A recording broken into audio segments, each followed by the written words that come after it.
नमः संस्कृताय सभी को। आज की क्लास आइए शुरू करते हैं। यह है व्याकरण, जिसका हमने भाग 1 पढ़ा दिया था।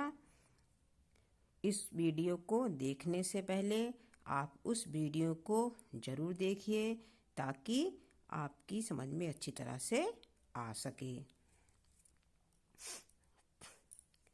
हमने पढ़ लिए थे स्वर और व्यंजन के भेद, ठीक है। और अब मैं तुमको आगे पढ़ाऊंगी। हमने व्यंजन के कितने भेद होते हैं? 5।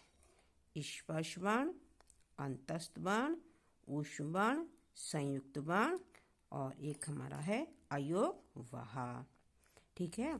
इसको पढ़ने से पहले मैंने आपको बताया था कि स्वर की उच्चारण के हिसाब से कितने भेद होते हैं और मात्राओं के कितने भेद होते हैं। इसको हम और सरल करने के लिए एक श्लोक से और तुमको बताती हूँ।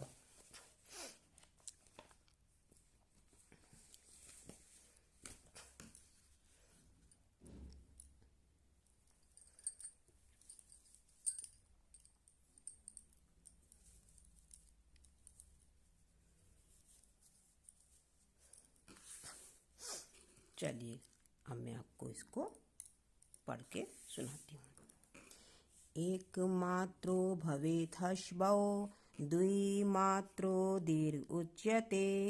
एक मात्रो भवेत् ह्रस्वौ, द्विमात्रो दीर्घ उच्यते। त्रिमात्रस्तु प्लुतोगयो, व्यञ्जनं च अर्धमात्रकम्। त्रिमात्रस्तु प्लुतोगयो, व्यञ्जनं च अर्धमात्रकम्। व्यंजन के मात्रा अनुसार कितने भेद बताए थे मैंने? 3। ह्रस्व, दीर्घ, प्लुत, ठीक है। और व्यंजन क्या होता है हमारा? अर्ध मात्रक होता है। व्यंजन की आधी मात्रा होती है। चलिए अब हम पढ़ते हैं अपना व्याकरण। अभी मैंने आपको बताया था व्यंजन के कितने भेद बताए थे मैंने? 5, जिसमें हम 4 पढ़ चुके हैं। अब हम पढ़ेंगे 5वां अयोगवह।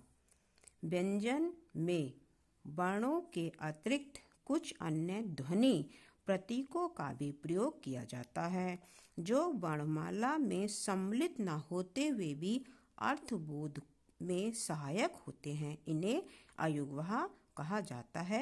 ये निम्नलिखित हैं। अयोगवह कितने होते हैं? 4। अनुस्वार, ठीक है। ये जो ऊपर ये चिन्ह है इसको हम क्या बोलेंगे? अनुस्वार।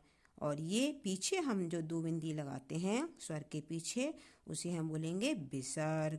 और फिर है हमारा जीहा मूलीय का और खा से पहले हम देखो, ये जब हम विसर्ग लगाएंगे तो हम इस तरह से बनाएंगे। और जीहा मूलीय जो है का और खा से पहले क्या लगता है? अर्ध विसर्ग, जो हम इस तरह से बनाएंगे, जिसको हम बोलते हैं जीहा मूलीय। और ये हमारा दूसरा है उपाध्यय माने, पा और फा से पहले हम अर्ध विसर्ग लगाएंगे, ठीक है। अब देखिए, जो स्वर होते हैं, स्वर भी किसके अनुसार? स्वर भी उच्चारण के अनुसार स्वर भी उच्चारण के अनुसार कितने होते हैं? स्वर के उच्चारण के हिसाब से 3 भेद होते हैं। कौन कौन से? एक होता है हमारा उदात्त, अनुदात्त और स्वरित। उदात्त का मीन्स होता है तालु के ऊपर से बोलना, अनुदात्त होता है नीचे से, स्वरित का मीन्स होता है बीच से बोलना, ठीक है। और स्वर के भी कितने भेद होते हैं? स्वर के 2 भेद और होते हैं। एक होते हैं अनुनासिक, एक होते हैं अनुनासिक। अब देखिए, इसमें दे रखा है जिन वर्णों का उच्चारण मुख और नासिका के सहयोग से किया जाता है उन्हें अनुनासिक बोलते हैं, ठीक है। मुख और नासिका से जो स्वर बोले जाते हैं उन्हें हम अनुनासिक कहते हैं, ठीक है। देखिए, ये हमारे क्या हैं? ये हमारे स्पर्श वर्ण हैं, जिसको हम क्या बोलते हैं? कु, चू टू तू पू। कुचु टू कुचु कु चू टू तू पू को हम उदित वर्ण भी बोलते हैं। कु से मिस का वर्ग, चू से मिस च वर्ग, टू से ट वर्ग, तू से त वर्ग और पू से प वर्ग। ठीक है, इसके जो अंतिम वाले जो ये वर्ण होते हैं, ठीक है, तो ये हमारे क्या कहलाते हैं? ये हमारे कहलाते हैं अनुनासिक। ये नासिका से बोले जाते हैं। ठीक है, ये हमारे क वर्ग, च वर्ग, ट वर्ग, ता वर्ग, पा वर्ग, ये भी इनका भी हमारा एक उच्चारण स्थान होता है। ठीक है, अब देखिए, तो जो हमने अभी बताया था आपको, स्वर दो होते, एक अनुनासिक एक अनुनासिक। जो अनुनासिक होते हैं, ठीक है, वो हमारे ये पीछे से होते हैं और जिनके ऊपर हमारा क्या लगा होता है? जिनके ऊपर हम बिंदी लगाते हैं। ठीक है, जैसे कि ये देखिए, जिस तरह से हमने लिखा आ, ठीक है, ये हमारा हो गया अनुनासिक और इससे हम लिखेंगे, ये हमारा हो गया अनुनासिक। ठीक है, ये हमारा अनुनासिक स्वर कहलाएगा, ये हमारा अनुनासिक स्वर कहलाएगा। ठीक है, स्वर कितने हो गए? स्वर के दो भेद हो गए। ठीक है, अब देखिए, अब हम आपकी समझ में आ गया होगा। अब चलते हैं आगे। देखिए, अभी मैंने आपको बताया था ना। अब देखिए, अब ये कह रहे हैं कि वर्णों के उच्चारण स्थान, ये इसके लिए देखिए, जो ये है आ क ख ग घ घड़ा और विसर्ग। ठीक है, और इसमें हा भी है।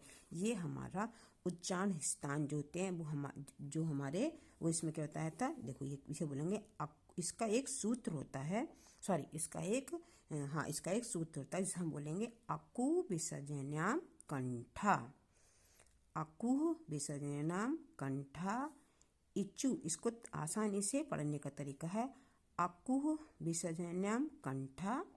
ठीक है, इचु यशानाम तालु, ऋतु रसानाम मूर्धा, ऋतु लृतु लृतु लसानाम दंता, उप उपोध्यमान ओष्ठा।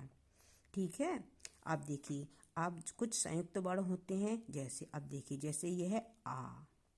ठीक है, आपको विषय नाम कंठा, ये आ हमारा कंठ में है और ये ई हमारी तालु में है। तो आ और ई मिलके हमारा क्या बनता है? ए, जो हम आपको संधि पढ़ाते समय बताएंगे। तो अब देखिए, जो ए है, आ और ई मिलकर क्या बना हमारे? देखो, आ प्लस ई, ठीक है, मिलके हमारा क्या बन गया? ए। आ और ई और ए, ठीक है, आ और ई मिलके ए भी बनता है। ठीक है, तो ये बनता, और आ ई ए और ए बनता है। तो अकु विसर्जन नाम कंठा। तो देखो, ये कंठ और तालु से ये दोनों जो हमारे स्वर बने, इनका उच्चारण स्थान हमारा क्या हो गया? कंठ और तालु। ऐसे ही उपबुद्धि आ और उ। अब हम ले लेंगे आ और उ। देखिए, आ प्लस उ, ठीक है, इसको मिला के हमारा क्या बनेगा? ओ। ठीक है, ओ या आओ बनेगा। ठीक है, तो हमारे क्या बन गया? आ और उ मिला के क्या हमारा बन गया? आओ। तो इसका उच्चारण हमारा क्या बन गया? कंठ ओष्ठ। ठीक है, वाह, वाह हमारा क्या हो गया? दंत और ओष्ठ। ठीक है, वाह हमारा बन गया दंत और ओष्ठ, वकारा दंत। अब देखिए, आप बोल के देखिए, वाह वाह।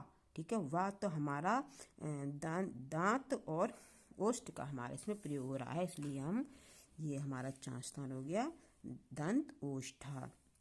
अब देखिए, कखणा चचा जवा टाठा तथा ना और पाफा माँ का उच्चारण स्थान स्वरित स्थान प्लस नासिका। ठीक है, तो मुख से और नासिका से बोले जाते हैं।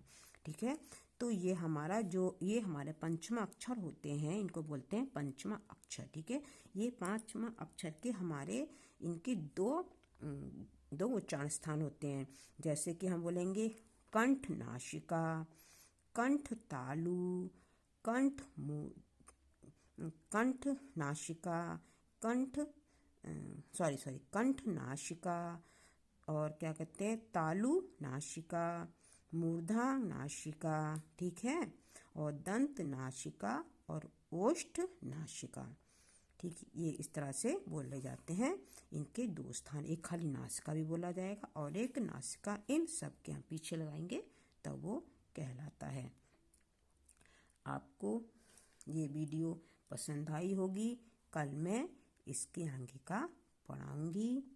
मुझे कमेंट बॉक्स में लिखकर ज़रूर बताएं कि आपको ये वीडियो कैसी लगी।